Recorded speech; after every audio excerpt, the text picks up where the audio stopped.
Saya cukup kaget karena beberapa hari yang lalu calon wakil presiden Bapak menyampaikan bahwa negara kita tidak dalam keadaan perang sehingga untuk apa kita harus beli alat-alat perang. Tapi hari ini Bapak mengatakan Bapak setuju dengan kenaikan anggaran 1-2%. Jadi itu saya minta ketegasan. Yang kedua, ya sekali lagi data-data yang Bapak pegang adalah keliru dan juga Pak Ganjar tadi juga banyak kelirunya. Saya sangat transparan dan semua partai yang mengusung Bapak Profesor Anies mendukung APBN, berarti mendukung program saya. Termasuk PDIP di Komisi 1. Waktu habis. Baik, Pak Prabowo. Baik, Pak Anies silakan untuk menjawab pertanyaan Pak Prabowo, waktu Anda 2 menit. Silakan. Ya, jadi kita butuh pertahanan yang sesuai dengan ancaman nyata yang ada di depan kita. Ancaman ini dirasakan oleh siapa? Dirasakan bukan saja di dalam batas-batas teritorial, tapi juga di keluarga.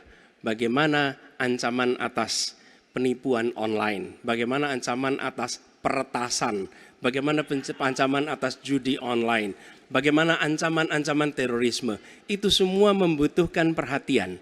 Jadi bukan memutuskan untuk belanja alutsista berdasarkan selera dan berdasarkan preferensi masa lalu, tapi justru harus mencerminkan kebutuhan masa depan.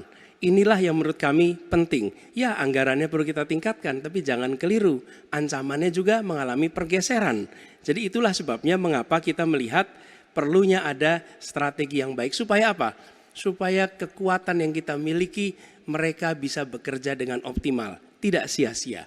Lalu Pak Prabowo yang saya hormati, ini bukan soal pribadi, ini soal negara, ini soal policy. Penjelasannya ya di tempat ini, bukan di ruang-ruang tertutup yang tidak diketahui oleh publik. Justru kalau Bapak ketahui datanya salah, tunjukkan di tempat ini sehingga publik bisa mengetahui, bukan dalam pertemuan-pertemuan lain yang tidak jelas dari mana kita bisa menilai akurasinya. Jadi menurut hemat kami, bila ada di antara kami yang faktanya keliru, Bapak tunjukkan. Tapi kalau Bapak tidak menunjukkan, berarti memang faktanya benar. Itulah kenyataan yang ada di lapangan.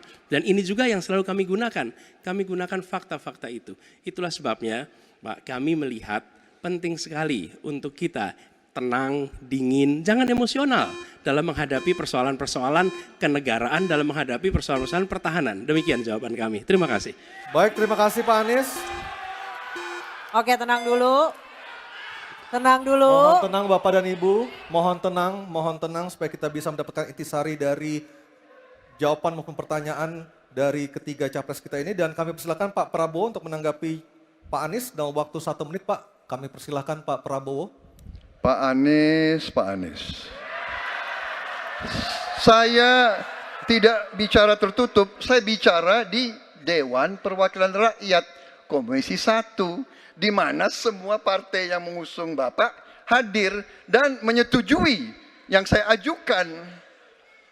Jadi dan juga sekarang waktunya nggak ada, jadi saya mengundang kita bicara terbuka. Terbuka, silakan. Tapi saya ingatkan, Bapak cinta atau tidak dengan negara ini?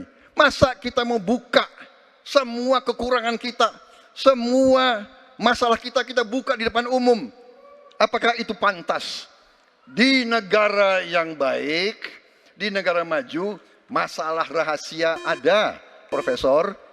Jadi bohong, saya tidak minta tertutup. Saya terbuka, Komisi DPR terbuka. Baik, waktunya habis. Waktu habis Pak Prabowo, waktu habis. Kami persilakan Pak. Mohon tenang.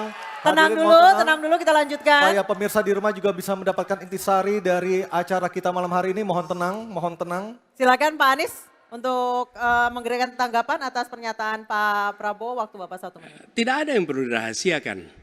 Bapak Presiden menyampaikan, Bapak punya lahan lebih dari 340.000 hektar, sementara TNI kita, prajurit kita, selebih dari separuh tidak punya rumah dinas. Itu fakta, tidak perlu dibicarakan secara tertutup. Itu kekurangan yang harus kita perbaiki. Dan ketika tadi Bapak mengatakan, Bapak akan meningkatkan kesejahteraan.